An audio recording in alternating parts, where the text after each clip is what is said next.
বড়া সবারই প্রিয়, কিন্তু বৃষ্টির দিনে খুবই প্রিয়। সবাই নানা ধরনের বড়া ট্রাই করে থাকেন। মাদ্রাজি আলুর বড়া যদি না ট্রাই করে থাকেন, আজ একবার ট্রাই করে দেখুন, খেতে খুবই সুস্বাদু। তো এই বড়া বানানোর জন্য প্রথমে আলু সেদ্ধ করে নেব।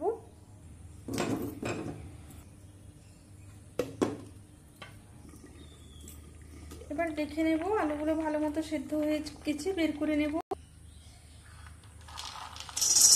এবার বাদামটা ভেজে নেব।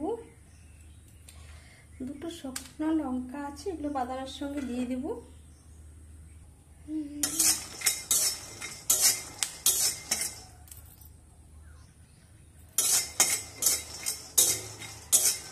আঁচটা কমিয়ে বাদামটা একটু আস্তে আস্তে ভাজবো, নাহলে বাদামের উপর কালচে হলেও ভেতরটা হয় না, একটু সময় লাগে বাদাম ভাজতে।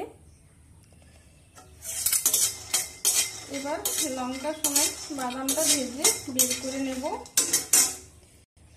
এবার ওই কড়াই জিরেটা একটু গরম করে নেব।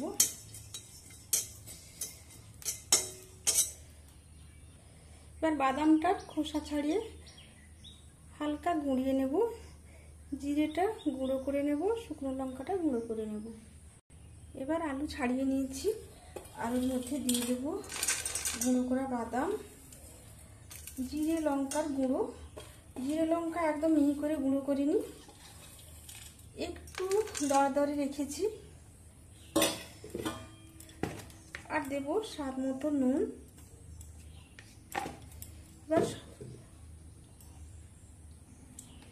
এবার দেব লেবুর রস।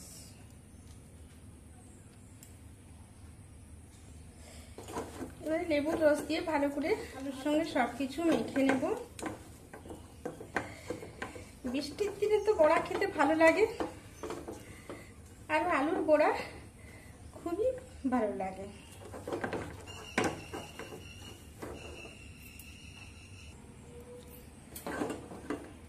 এবারে আলুটা ছোট ছোট গোলা বানিয়ে রাখবো।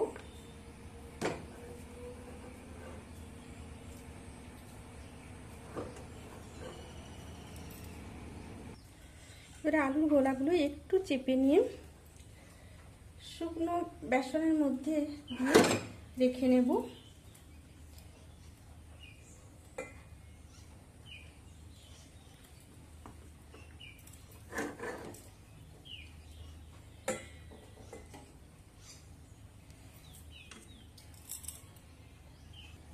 আলুর বড়াগুলো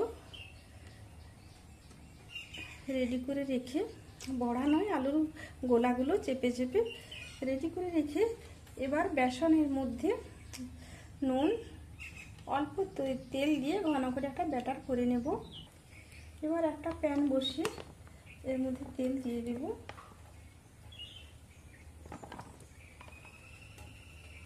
বেসনের মধ্যে স্বাদ মতো নুন, সামান্য হলুদ, লঙ্কার গুঁড়ো দিয়েছি। এবার এখান থেকে একটু গরম তেল নিয়ে দেবো, আর অল্প অল্প জল দিয়ে একটা ঘন ব্যাটার বানিয়ে নেব। বেসনটা গুলে নিয়ে এর মধ্যে একটু গরম তেল দিয়ে দেব।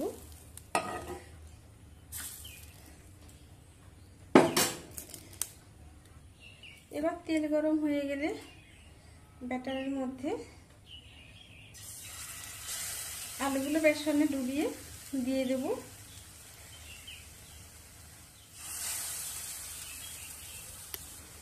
বড়াগুলো একদিকে ভেজে আর একদিকে উল্টে নিয়েছি,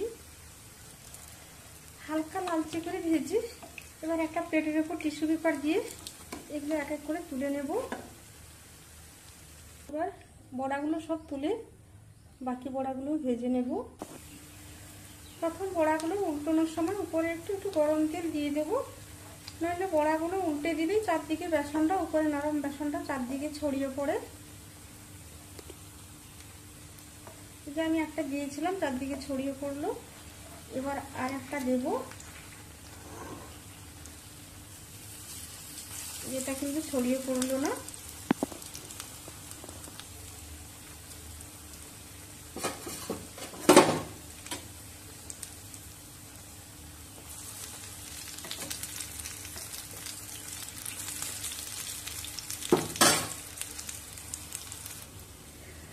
বড়াগুলো ভাজার সময় আঁচ বেশি লো করা যাবে না, তাহলে বড়াগুলো কিন্তু বেশি তেল অ্যাবজর্ব করে নেবে।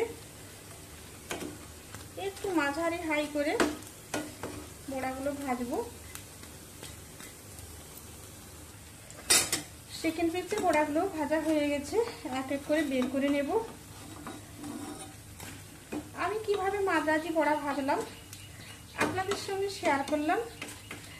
এই বৃষ্টির দিনে আপনারা অবশ্যই একবার ট্রাই করবেন।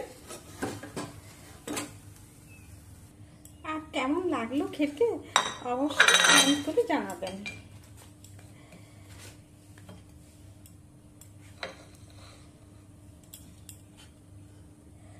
আজ এই পর্যন্ত, আবার দেখা হবে অন্য কোনো দিন অন্য কোনো রেসিপির সাথে।